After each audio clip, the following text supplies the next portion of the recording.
Hello, I'm Robert Miles. Welcome to this recording of the Alignment Newsletter podcast. This is newsletter number 130, a new AI X-Risk podcast and reviews of the field, published on the 24th of December 2020 by Rohin Shah. Highlights. Link, Announcing AXRP, the AI X-Risk Research Podcast, by Daniel Filan, summarized by Rohin. Episodes of this new podcast will involve Daniel interviewing a researcher about a paper they've written, talking about the ideas in the paper and why they matter. 3 episodes have already been released. I summarize them later in this newsletter. Link, 2020 AI Alignment Literature Review and Charity Comparison by Larks, summarized by Rohin. The tradition continues. See newsletter 78. I'll say nearly the same thing as I did last year. This mammoth post goes through the work done within AI alignment from December 2019 to November 2020, from the perspective of someone trying to decide which of several AI alignment organizations to donate to. As part of this endeavor, Larks summarizes a ton of papers that were published at various organizations and compares them to their budget and room for more funding. Rohin's opinion. I look forward to this post every year. It continues to be a stark demonstration of how much work doesn't get covered in this newsletter. While I tend to focus on the technical alignment problem, with some focus on AI governance and AI capabilities, this literature review spans many organizations working on existential risk, and as such has many papers that were never covered in this newsletter. Anyone who wants to donate to an organization working on AI alignment and/or X-Risk should read this post. Last year I mentioned I might write an overview for the sake of building inside view models, rather than donation decisions. This went out shortly afterwards in newsletter 84. I don't expect to write a similar post this year, partly because I think last year's post is still quite good as an overview of the discussion that's been happening. Link, TAI Safety Bibliographic Database by Jess Rydell et al., summarized by Rohin. Related to the previous summary, we also have a database of a bunch of papers on transformative AI safety that has attempted to have comprehensive coverage of papers motivated by safety at organizations with a significant safety focus within the years 2016 to 20, but also includes other stuff such as blog posts, content from earlier years, etc. There's a bunch of analysis as well that I won't go into. Rohin's opinion. I like this project and analysis. It's a different view on the landscape of technical AI safety than I usually get to see. I especially recommend reading it if you want to get a sense of the people and organizations comprising the technical AI safety field. I'm not going into detail here because I mostly try to focus on the object-level issues in this newsletter. Section Technical AI Alignment. Subsection Learning Human Intent. Link AXRP2 Learning Human Biases with Daniel Filan and Rohin Shah, summarized by Rohin. After talking about my paper on learning biases in newsletter 59, for which I refer you to the linked blog post and past alignment newsletter summary, Daniel and I talked about the implications of inverse reinforcement learning for AI safety, and in particular how we would want AI systems to be architected at a high level. My position was that we want intelligent AI systems to be trying to help their users. They are explicitly interacting with humans in order to clarify what they should do, perhaps by explicitly asking questions, or by watching other human decisions and making inferences about what humans must care about. However, this isn't the vast majority of what they do. It's probably significantly less than 1/5 of everything they do. In contrast, Daniel would prefer for a superintelligent AI system to be pursuing a well-defined task, such as build a thriving city. He has 3 reasons for this. 1. When our goal is to build AI systems that can pursue a relatively well-defined task, it's much easier for us to tell whether we're succeeding, and we can be much clearer about what it is we're trying to accomplish. 2. We can increase the difficulty of well-specified tasks over time, rising in tandem with the capabilities of AI systems. In contrast, if our AI system is supposed to generically make our life better, that seems like a fixed task that's fairly difficult and requires quite a high minimum threshold of capabilities.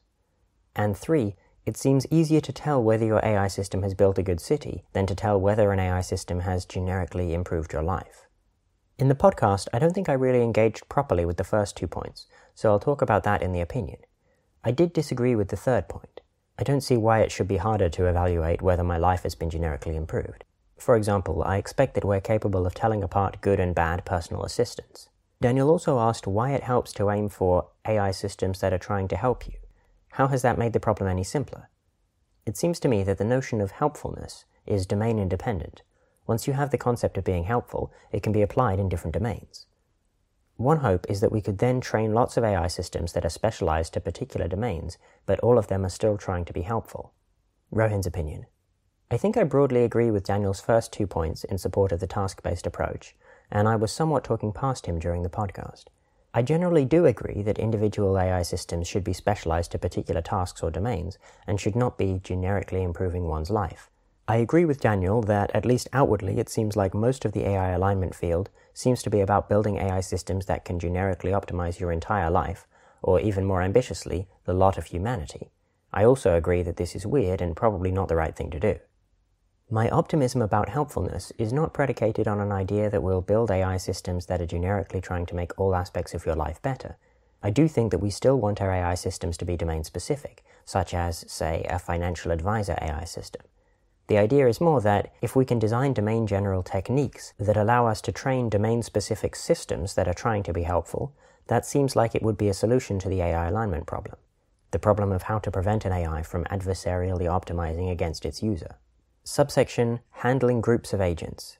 Link AXRP3, Negotiable Reinforcement Learning, with Daniel Filan and Andrew Critch, summarized by Rohin. This podcast centers on Negotiable RL, which studies how to aggregate preferences of multiple principals, humans, who have different beliefs. In the case where the principals have the same beliefs, Harsanyi's utilitarianism theory tells us that any reasonable method of aggregating preferences will end up optimizing some linear combination of the principal's utility functions. In the case of differing beliefs, this paper proves that every Pareto optimal policy must be optimizing some linear combination of the principal's utility functions, except that over time, the weights are modified based on how well the principal's beliefs model reality. Intuitively, the principals are both agreeing to the contract, the AI will optimize more for the person whose beliefs are more correct. Since each principal believes their own beliefs, they are both happy with this contract. Most of the podcast is about the motivation and reason for writing this paper. Critch envisions a world in which people and AI systems must cooperate rather than fight, and this paper can be thought of as a study in how people can maximize cooperation. Unfortunately, it turns out that the cooperation-maximizing approach ends up being unfair. People whose beliefs are incorrect end up getting penalized, in terms of actual outcomes rather than what they believe will happen. More broadly, Critch hopes that this will spur more research into how parties with different beliefs can share control of AI systems. This seems important for AI to go well in the future. Rohin's opinion. I really like this podcast. I definitely hadn't understood Critch's full reasons for doing this work. I didn't include all the points in the summary, so I recommend you listen to it in addition to this summary. Subsection Adversarial Examples. Link AXRP1, Adversarial Policies, with Daniel Filan and Adam Gleave, summarized by Rohin. The first part of this podcast describes the Adversarial Policies paper from Newsletter 70. See the summary for details about that. As a reminder, this is the work which trained an adversarial goalie that, by spasming in a random-looking manner, causes the kicker to completely fail to even kick the ball towards the goal. Let's move on to the more speculative thoughts discussed in this podcast, and not in the paper. One interesting thing that the paper highlights is that the space of policies is very non-transitive. It is possible, perhaps even common, that policy A beats policy B, which beats policy C, which beats policy A. This is clear if you allow arbitrary policies. For example, the policy, play well unless you see your opponent make a particular gesture, if you see that gesture then automatically lose, will beat many policies, but can be beaten by a very weak policy that knows how to make the particular gesture. You might have thought that, in practice, the policies produced by DeepRL would exclude these weird possibilities, and so could be ranked by some notion of competence, where more competent agents would usually beat less competent agents, implying transitivity. The results of this paper suggest that isn't the case. The conversation then shifts to the research community and how to choose what research to do. The motivation behind this work was to improve the evaluation of policies learned by DeepRL.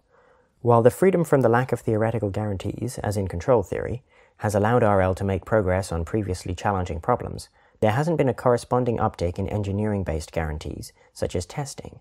The work has had a fairly positive reception in the AI community, though unfortunately it seems that this is probably due in part to its flashy results. Other papers that Adam is equally excited about have not had as good a reception. Section AI Governance. Link Our AI Governance Grant-Making So Far, by Luke Milhauser, summarized by Rohin. This post describes Open Philanthropy's approach to AI governance, in which they focus on governance for worlds in which we have transformative AI, that is, AI which is as impactful as the Industrial Revolution. However, there's a major challenge. It's usually quite unclear whether a proposed intermediate goal is even positive. Something like increased safety regulation in the US and Europe might initially seem good if done well, but even if done well, it may actually increase risk by, say, privileging AI development in countries that have lower standards than what would have existed without the regulations. Given this effect, it's hard to do hits-based giving. Most intermediate goals have relatively low expected value, because the huge positive value scenarios can be cancelled out by the huge negative value scenarios, and so not many things look like a hit. As a result, grant-making has so far focused on intermediate goals that seem robustly neutral to good. Some kinds of research, including on which intermediate goals would be robustly good, advocacy for intermediate goals that are robustly good, for example, methods for gaining high assurance in AI systems, broad field building, and better-informed AI governance training and advice. The post also has some examples of AI governance work that the authors think have been useful. Section News. Link Formal Methods for the Informal Engineer by Gopal Sarma et al., summarized by Rohin.